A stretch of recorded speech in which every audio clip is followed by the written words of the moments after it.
Okay, for today's video guys, meron tayong ayusin. Isang ice crushing machine. Ito yun siya guys.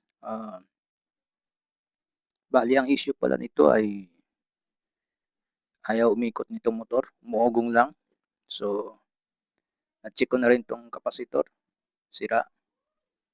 Pero may tinisting ako isang kapasitor. Kapasitor ng washing machine. Ito yun siya guys. So, ayaw pa rin umikot. Kaya nag-troubleshoot tayo. So, loose connection ng wire na ito. Kulay dilaw. So, hindi ako expert nito pero nakakaintindi rin kung paano umayos. So, check muna natin yung kapasitor niya. Itong machine na ito. Ito yun siya. Yun, 6 UF, 450 volts. So, zero natin ang tester. Kita ba? Kita. Yun. Oops, bakit hindi mag-zero?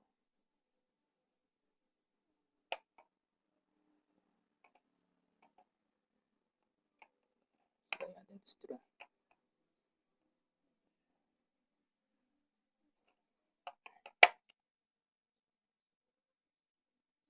Yun, zero na. So, tingnan natin.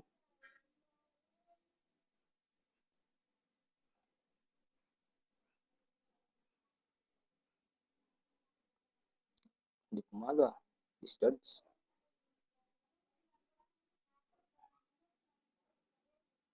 Oh. Okay. Sa times 10 pala. Dapat dito siya sa 1K. Okay. Zero ulit natin. Sumobra.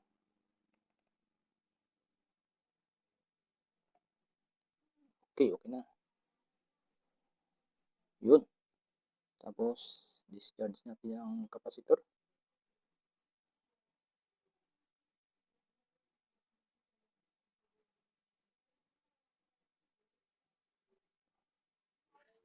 Ang hirap na.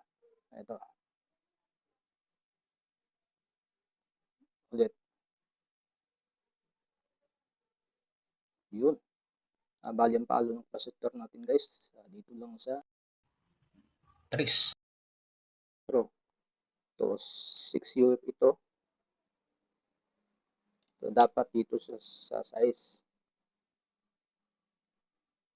So, dito naman tayo guys sa motor.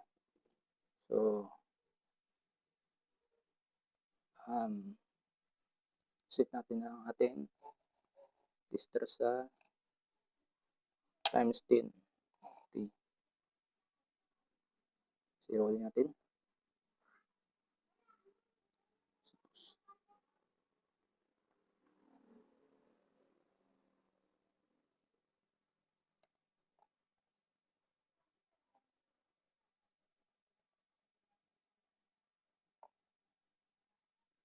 Natin kung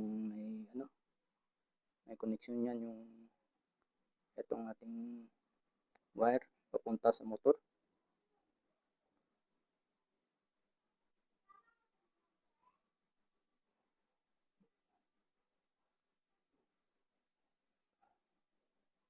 Wala siyang palo guys. Walang connection. Doon tayo sa red.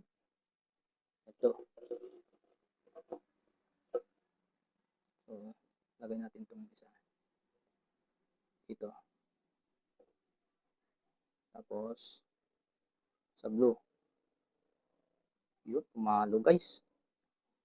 Ilagay natin sa yellow. Aroy, wala. Sa blue, yellow, wala na guys. So, backlash tayo nito ng motor. So, okay guys, ito na. Nabaklas ko na ang kanyang winding. Titingnan natin kung may lagot dito. Okay. Ano siya? So, Saan ba yung dalawang wire? Yun. Dito ang dalawang wire. Yung kulay pula.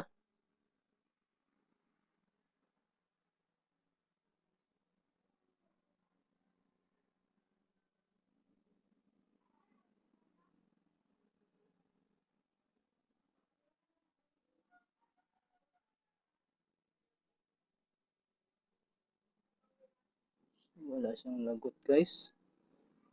Goods naman. Itong yellow.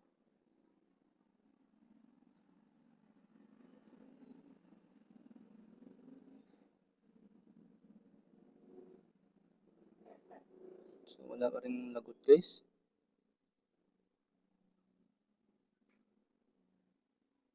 Itong blue.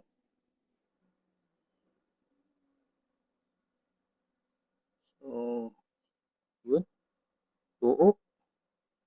Baka dito sa ano, sa mga wire. Connection ng wire. Malaman natin yan. Testerin natin yan guys.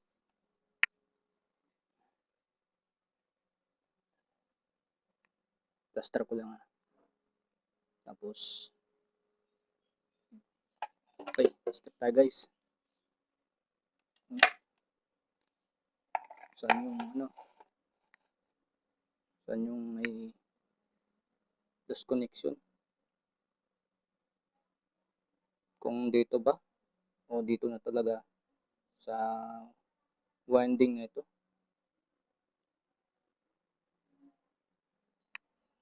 Dito tayo sa blue magsimula. Oops, dumikit-dikit na. Huwag kang dumikit. Yan.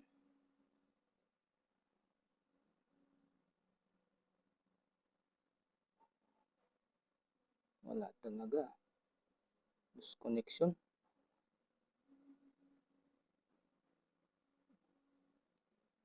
Times 10. Dito meron palo.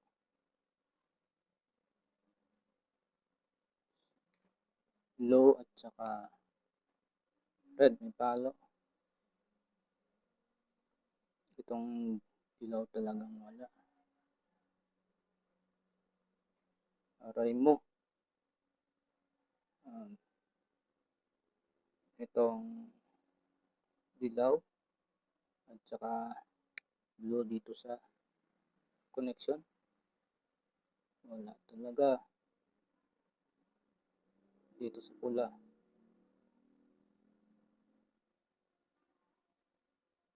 Aray mo.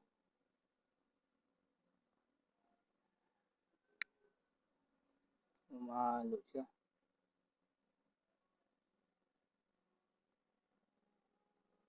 So, nangyari.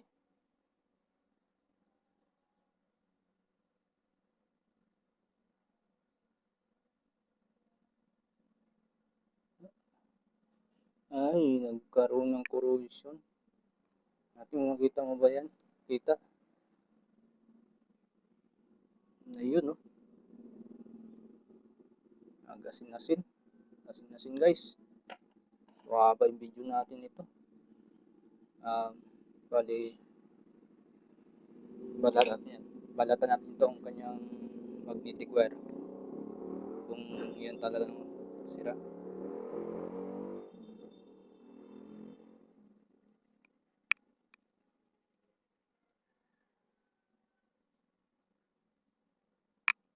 Sus, aluminum pala ito guys. Hindi tanso. Aray mo.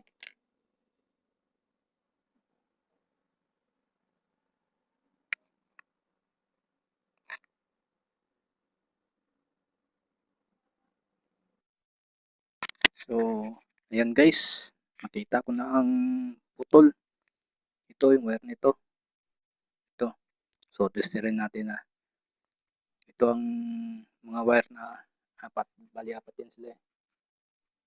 Ito yung magkadugtong. Wire nito tapos ito.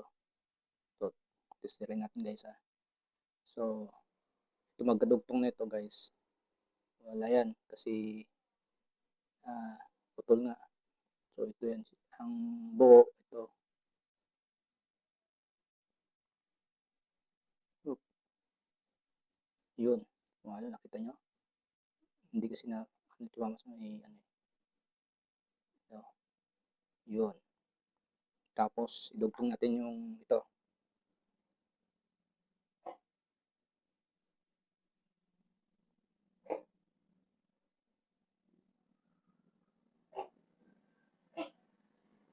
Kung ano na siya, connected na. Yun oh. Isa pa. Yun oh. Sigurado under na yan guys. So guys, ito na. Ayos na. Nagawa ko na. Umiikot na. Yung DIY ko na ice crushing machine. So ito na. Hindi mo. 1, 2, 3. Yun, saksak na. Tapos, let's power on.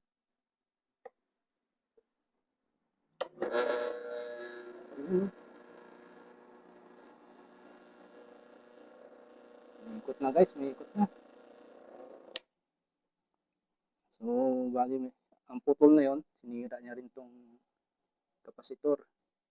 So, itong yung testing ko, kapasitor ng washing machine. So, andyan na lang guys. Doon pala sa mga merong ganitong ice crushing machine na umugong lang, huwag kayong magbana. Maayos pa yan. Kasi price ito eh. Parang 1.7 sa Shopee. So, yun lang guys. Thanks for watching. Bye!